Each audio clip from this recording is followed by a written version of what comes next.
Olha só, gente, na manhã desta quarta-feira, a CNA, Confederação da Agricultura e Pecuária, realizou a tradicional coletiva de balanço do setor com os resultados desse ano e as perspectivas para o ano que vem. O que a gente percebeu é um cenário preocupante, com os preços das commodities em queda aqui no Brasil, redução de compras de carne por parte da China e um cenário interno imprevisível, né, com alerta de descontrole nos gastos públicos. Para comentar sobre o papel do agro na economia brasileira, nós vamos agora falar ao vivo com o diretor técnico da CNA, Bruno Luque, que participou da coletiva de hoje. Estava eu lá fazendo perguntas para o Bruno mais cedo. Bruno, obrigado por ter se juntado a nós. Você acabou de ver aí essa entrevista do ministro da Agricultura, na verdade uma audiência na Câmara para falar sobre leite. Eu vou começar por isso, porque está quentinho, depois a gente vai fazer aqui os dados. Eu tenho aqui uns quadros para mostrar para você. Nessa questão do leite, como é que a gente termina o ano e o que vai ser o ano que vem para quem produz leite? Boa tarde. Boa tarde, Valteno. Boa tarde a todos que nos acompanham. Realmente, o leite foi uma das cadeias mais impactadas negativamente esse ano. A gente já vinha aí de problemas de margem ao longo dos últimos anos em função de aumento de preço de ração, de remuneração não tão adequada para boa parte dos produtores. E esse ano a situação se intensificou com as importações que nós tivemos do Mercosul, principalmente da Argentina, que respondeu por mais de 53% das exportações de leite em pó para o Brasil, exportações como um todo. E o problema é que essa exportação da Argentina é subsidiada. Teve um decreto no início do ano que colocou de 10 até, se não me engano, 30 centavos ao produtor argentino, e isso distorce o mercado. Em que pese o Mercosul ser um bloco, um mercado que não tem tarifas, uma situação como essa, ela não tem como competir com subsídio. É uma prática desleal de comércio e foi o que nós tentamos combater ao longo do ano, sem medidas efetivas. Tivemos medidas que, de certa forma, o ministro Favaro ajudou, o ministro Paulo Teixeira também, mas são medidas paliativas que não foi no cerne do problema, atacando aí a questão do subsídio, que acho que é o pleito maior do setor. Então, com isso, dando apenas um exemplo, nós tivemos aí regiões que fecharam com mais de 67% de margem negativa, ou seja, já entrando em prejuízo econômico, e aí produtores saindo da atividade, reduzindo drasticamente a produção. Vamos agora então falar dos números gerais, da importância que foi essa coletiva de hoje para informar o Brasil e também ao mundo quais são as expectativas e como é que o agro vai terminar 2023. Tem um quadro aqui, nós vamos ver se você consegue nos ajudar a analisar, porque aqui nós temos aqui PIB do agronegócio. Eu queria que você explicasse um pouco o que está na tabela, para você nos ajudar a entender como que o desempenho do agro na economia brasileira esse ano e o que se espera para o ano que vem, Bruno. Bem, eu não estou enxergando a tabela, Valteno, então você vai me dando o norte do que eu preciso falar. O PIB do Brasil ele vai crescer 2,8%. E boa parte desse crescimento, então de 47%, ele vem do PIB agropecuário. O PIB agropecuário, esse ano, ele cresceu mais de 20% no primeiro trimestre. No acumulado dos 3 trimestres, cresceu 18%, e a gente acredita que vai fechar o ano com 14,5%. Ou seja, é um crescimento recorde, muito em função do aumento da produção da safra brasileira e aumento da produção das carnes, que também foi significativo esse ano. Então, o PIB da agropecuária ele vai ser fundamental, ele vai responder por quase 50% do crescimento econômico do país. Da mesma forma, esse volume maior de alimentos, ele ajudou a reduzir a inflação, nós vamos conseguir fechar o ano dentro da meta de inflação.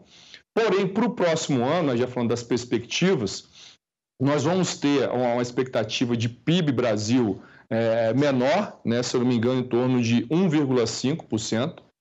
E o PIB do agronegócio ele tende a ser zero e da agropecuária é muito pequeno, algo em torno de 1,5%. Em função desse alto crescimento que foi agora, nós vamos ter possivelmente uma quebra de safra no ano que vem, em função de margem, em função de clima, e um desestímulo aí, talvez para a pecuária de corte, para a produção de leite, que são um dos principais que respondem aí na cadeia da pecuária no Brasil. Então, certamente, esse desestímulo do produtor rural ele vai refletir na economia brasileira também, com um PIB menor. Se a gente não tivesse o PIB agropecuário esse ano, o PIB Brasil ia crescer somente 1,7%. Outra coisa, você tocou num ponto importante aí, que nós estamos com uma taxa de inflação civilizada, vamos dizer assim, abaixo até de 5%, porque os preços dos alimentos comida e bebida tem ajudado na queda da inflação. Então, o agro tem contribuído para que a gente possa ter alimento e barato na mesa do brasileiro. É um problema, porque mesmo com a super safra, o que a gente percebeu, Bruno, é que o produtor rural, ele não teve uma margem de lucro para pagar os custos de produção. E aí vem soja, vem milho e vem carne. Eu queria que você comentasse esses 3 segmentos do agro. Bem, a gente costuma dizer que essa é o famoso ano do safra cheia e bolso vazio, né? É uma safra que realmente foi recorde em função do investimento que o produtor fez, comprando insumos aí nos preços mais caros da história, fertilizante, defensivo, aumento de mais de 100% em algum desses produtos, e colhendo com preços aí com um decréscimo de 20% a 30%, e boa parte desse produtor não conseguiu travar em função de N motivos que nós tivemos, entre eles os problemas climáticos, né, que estavam ocorrendo principalmente na região sul. Então, isso ocasionou uma redução drástica nas margens de milho, de soja, na cadeia da pecuária de corte. Nós tivemos um abate de fêmeas que chegou a quase 45% nos 3 trimestres desse ano. Então, deve fechar em torno de 40%. Esse valor, basicamente, é um dos maiores valores da história também, do abate de fêmeas. O abate total está fechando em torno de 9,7%, produção de carne crescendo 5%, e o consumo doméstico não está aumentando. Muito menos as exportações, que nesse caso caíram, né? Pouca coisa, mas caiu, e principalmente em função da China, onde o preço ficou menor e a compra foi menor também. Então é uma situação que, entre oferta e demanda desajustada, né? Onde a conta hoje fica muito mais para o produtor rural assumir esses prejuízos. Agora, com relação à questão, por exemplo, você citou 3 elementos que podem influenciar ou que vão influenciar os preços e a própria produção no campo. Você falou da questão do clima, você falou da questão das guerras e da geopolítica aqui na América do Sul. Quer aprofundar um pouquinho nisso? Vamos lá. Bem, clima, e que pese a gente está encerrando aí o 3º ano de Laninha, esse ano com foco mais do Rio Grande do Sul, né, o estado que foi mais afetado. A gente iniciou agora, né, nesses últimos meses, o El Niño. Então, do El Niño, nós já temos aí um indicativo que vai ser um El Niño de intensidade forte, pegando aí o que nós tivemos de aumento de temperatura de 1,9 em novembro, tudo indica que dezembro vai ser algo semelhante, e janeiro seria aí o pico, né? Então, nós teríamos 3 meses, mais 2 meses ainda, com um El Niño de intensidade mais forte, o que proporciona mais seca na região norte e nordeste, principalmente, e excesso de chuva no sul do país. Então, a gente já viu claramente esse impacto, enchentes no sul, a seca, né, na região norte. Isso pode se intensificar ainda até o mês de janeiro. Então, o que aconteceu? Muitos produtores que plantaram, fizeram replantio, outros que estão aguardando vão ter que plantar. Inclusive, a CNA está enviando essa semana um ofício ao Ministério da Agricultura pedindo ampliação, né, do prazo de plantio de soja, que é uma das cadeias mais plantadas nesse momento. E tudo isso vai dificultar, principalmente, a janela de plantio de milho, que já é uma cadeia que já estava tendo um desestímulo grande em função do preço do milho em relação ao custo. Até uma matéria que teve antes mostrando o aumento da perspectiva de área de algodão, essa área de algodão vai crescer nas áreas de milho. Isso é algo que boa parte dos produtores já tinham nos relatados. Muitos irão substituir o milho pelo algodão e alguns nem vão plantar, vão realmente reduzir aí a sua intensidade de plantio no caso do milho. Então, tudo isso vai trazer aí para o próximo ano, a questão climática, né, um impacto muito grande, né, nas cadeias agrícolas que tem reflexo na pecuária. A questão de guerras, pegando os 2 temas juntos, que pese essa guerra do Hamas contra Israel não está tendo um impacto direto no agro, ela já causa um distúrbio internacional que, somado ainda ao conflito de Rússia e Ucrânia que não foi resolvido, né, de um alerta onde, bem ou mal, alguns países se tornam ainda mais protecionistas, né, tornando aí tem um exemplo da Europa, que é campeã nesse quesito de proteção ao mercado. Então, isso já vem ocorrendo, ele pode se intensificar ainda mais. Os custos de energia para esses países ainda são altos e, principalmente, o crescimento mundial, que pode ditar o consumo, o apetite do mundo frente aos nossos produtos, ele vai ser basicamente, não vai ser um ano que vai crescer mais que o atual. Esse ano a expectativa do FMI é crescer 3% no mundo como um todo, no ano que vem 2,9%. Né? Então é algo, inclusive, pouca coisa menor.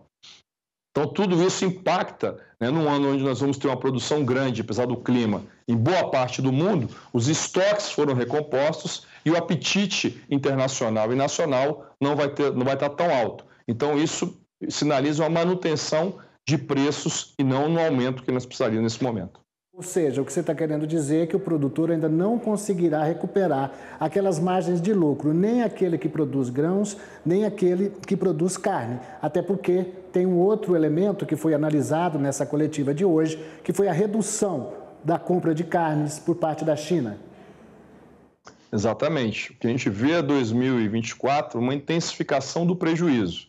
Lógico, o produtor pode tentar usar outros artifícios, mudanças de produtos no plantio, sistemas produtivos mais enxutos, né, que reduzem o custo de produção, né, isso, mas de uma forma geral, o que a gente avalia é que o ano 2024 não é um ano que a gente tem uma mensagem otimista para passar sobre o setor, e sim ainda um ano onde o produtor vai ter dificuldade de manter as margens positivas. Na coletiva, a gente estava falando da questão do milho, porque você tinha abordado que esse atraso no plantio da soja, por causa da chuva, a demora da chuva, isso pode atrapalhar lá o plantio do milho. Muita gente nem vai plantar, está indo para o algodão. A gente acabou de dar uma notícia aqui que os Estados Unidos previram aí 25% do aumento da safra de algodão aqui no Brasil. Já é consequência dessa migração dos produtores de milho para algodão. Mas aí o doutor João falou, a gente estava falando de milho de 40, 50 reais as sacas, mas o Brasil tem muito problema interno aí de preços, né? Na Bahia, ele citando sacas na faixa de 100 reais. Mas isso são situações localizadas, né? O que a gente tem, na verdade, é ainda um milho que está num preço barato, que poderia ajudar aquele que faz proteína animal a ter menos custo de produção. Mas, na verdade, ninguém está. O que a gente está vendo também é o consumo das famílias que também não tem aumentado. Nós temos aí uma aceleração de preço agora, houve uma reação no preço do milho. Nesse caso de seca nessas regiões, há uma demanda maior, no momento que naturalmente você não tem. Porque no caso da pecuária, você aproveita as pastagens nesse período, né? Você não vai usar milho. Então, é um descasamento entre oferta e demanda. Então, há uma procura pontual, né, que pode aumentar, mas nós acreditamos que assim que entrar a primeira safra, principalmente a segunda, isso tem uma normalização, né, e por mais que vai vir uma safra, não como a última, mas que vão manter os preços aí numa situação mais próxima do que nós temos hoje. Não vamos ter os picos que tivemos no passado. Agora, justamente, se a gente conseguir manter os preços de grãos, vamos dizer assim, nesses patamares, pode ser uma saída para os pecuaristas? Né? Sim. Agora, da mesma forma, eu diminuo o insumo, mas se eu devo diminuir muito a receita, nem com preço baixo vale a pena investir. Então, é uma conta que não dá para a gente fazer, afirmar que vai ser extremamente bom. É algo que realmente a gente tem que avaliar os dois lados. Porque num cenário de receita muito baixa, né, o insumo, mesmo que barato, se torna caro. Difícil, então, a gente imaginar que teremos uma safra recorde no ano que vem, diante dessas adversidades em clima, crédito. A gente está vendo aí brigando por causa de seguro rural, no sentido de que no ano de El Niño a gente não consegue nem estar brigando para ter 500 milhões de reais até o final do ano, não está conseguindo, não está vendo aí sensibilidade por parte do governo com relação a isso. Então fica difícil prever uma super safra ano que vem. Desculpa, Valteno, cortou esse final, não consegui te ouvir. Eu digo assim, fica difícil, diante desse cenário adverso, prever que teremos uma super safra ano que vem. Com certeza, acho que super safra a gente não vai ter. Agora, teríamos ainda uma safra significativa, né? A última previsão da Conab de 316, a gente acredita que ele vai revisar para baixo e a gente vai ter o cenário mais claro a partir de janeiro, após passar toda essa complicação maior de clima. Mas, assim, eu acho que o principal, acho que como você falou bem, o que a gente consegue fazer para remediar a situação? O seguro rural é fundamental, é algo que a gente está evoluindo no Brasil, a gente não tem ainda uma cultura do seguro bem instalada, nós precisamos melhorar produtos para algumas cadeias, ampliar o seguro para algumas regiões, e que pede toda a evolução que nós tivemos nos últimos anos. O seguro tem que ser uma política de Estado, ele não pode ser políticas de governo, ele tem que ser uma política contínua, até para a gente conseguir dar corpo para esse seguro e ele andar sozinho no futuro. Então, por isso é muito importante, nas discussões agora da PELOA 2024, o orçamento do seguro ele foi o mesmo do orçamento desse ano, 1,06 bi. E a CNA coloca que a gente teria que ter no mínimo 3 bi.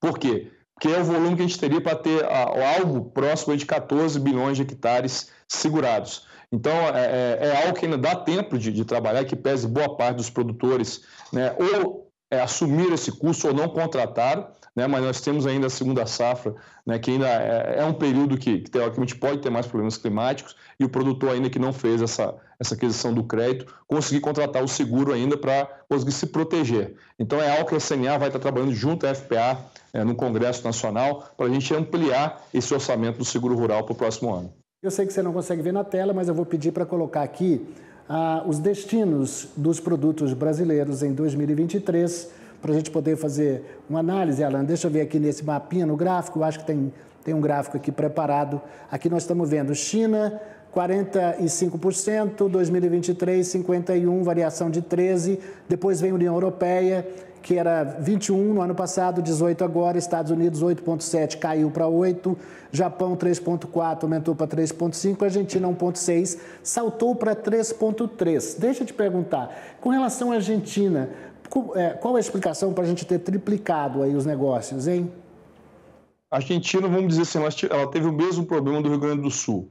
Uma estiagem muito forte, comprometeu a produção de milho e soja. Então, nós tivemos metade da produção, basicamente, dessas duas cadeias para esse país. Então, o que ela teve? Ela teve que importar, um país exportador, em algum momento ela teve que importar esses produtos do Brasil.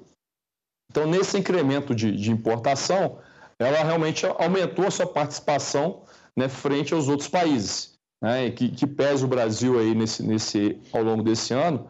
Nós tivemos uma redução significativa nos preços, né, no preço comercializado, mas em volume ainda o país conseguiu se sustentar bem, somente nas cadeias de soja, de milho, né, que tiveram aí um grande volume de produção e uma ampliação bastante da sua comercialização. Então, basicamente, a questão climática foi fundamental para que a Argentina importasse mais o Brasil. Algo que a gente não acredita que vai acontecer no próximo ano, porque ela vai recuperar a produção, já tem sinalizações da produção voltar à normalidade, e aí essa importação diminuiria radicalmente. Da China ter diminuído a compra de carnes, milho é promissor nessa nossa relação com a China, né? Sim, o milho, hoje a China é um dos principais mercados para o milho brasileiro.